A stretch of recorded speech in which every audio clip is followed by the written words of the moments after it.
पपीता के खीर बन के तैयार है। बिहारी खाना के भंसाघर में सबके स्वागत है। देखिए वीडियो निक लगे तो लाइक करब, सब्सक्राइब कीजिए बिहारी खाना चैनल को और घंटी के बटन को दबाइए मेरे लेटेस्ट वीडियो सबसे पहले देखने के लिए। सब गोटे के नमस्कार करे छी। ई पपीता अछि, ई पपीता के अहाँ के खीर बना रहल छी। एकरा छील के आ बिया सब निकाल के ओकरा 2-3 सीटी लगेबे, 3-4 सीटी कुकर में। तो ई आब काट के अहाँ के छीले छी।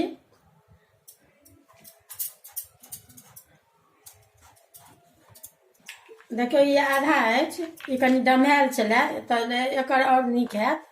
यहाँ घैसो के बना सके छी, लेकिन हम उबाइलो के बना सके छी। तो हम 4-5 गो सीटी लगेबै आलू जखन, जेना आलू के उबाले छी तेना। अहाँके एतेक पानि देलियै ई ऊपर कनिक, एहिमे 4-5 गो सीटी लगेबै। तकरा बाद कहब 4-5 गो सीटी 4 गो लगा देलियै। अब ई भऽ गेल अछि, निकालै छी। इमहर अहाँके लोहिया देने छियै गरम होइ लए। ई जेना ई आलू के जेना चोखा बनबै छियै ने मिला कऽ, तहिना एकरा मिला देबै। एखन तऽ गरम अछि, कनि हाथो से एकरत्ती हैत तऽ मिला देबै, या तऽ एही से भऽ जायत, एही से करछ से या छोली से किछो से नीक मिला लेब।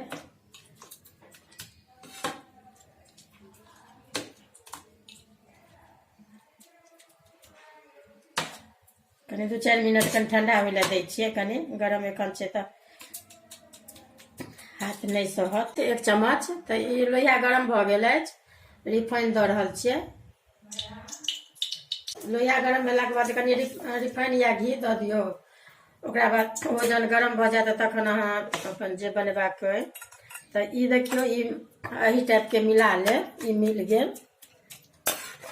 एकरा कनि यहाँ भुजो अथी घैसो के बना सके छी, गाजर जकाँ या लौकी जकाँ। एकरा उबाइलो के बना सके छी। अब ई गरम भऽ गेल, दऽ रहल छी एहिमे।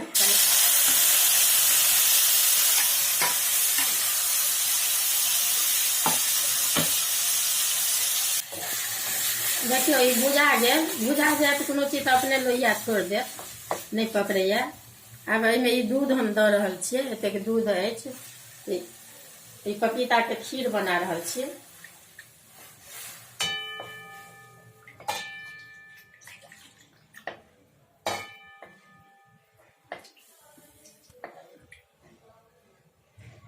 यहाँ जते कनि दूधगर टाइप के देबै तऽ कनि नीक लागत देखैयो में आ खाइयो में। देखियो ई मसाला अहाँके ई काजू छुहारा ई बादाम सब पीसल अछि, तऽ ई दऽ रहल छियै संगे सबटा। ओ कनिक बरकत, ओकरा बाद काटि देबै। ई इलायची के बुकनी अछि। ई कनि बेसी बुझाइया। ई चीनी दऽ कऽ पीसने छियै तैं एतेक, नहीं तऽ एतेक मात्रा नहीं दै छियै, कमे रहै छै।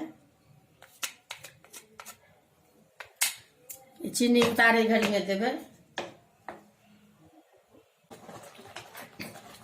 देखियो ई भऽ गेल, ई आब गढ़ा गेल। कनि एही टाइप के रह देबै तऽ नीक लागत। आब ठंडा भऽ जायत तऽ रुक भऽ जायत। आब चीनी दै छियै।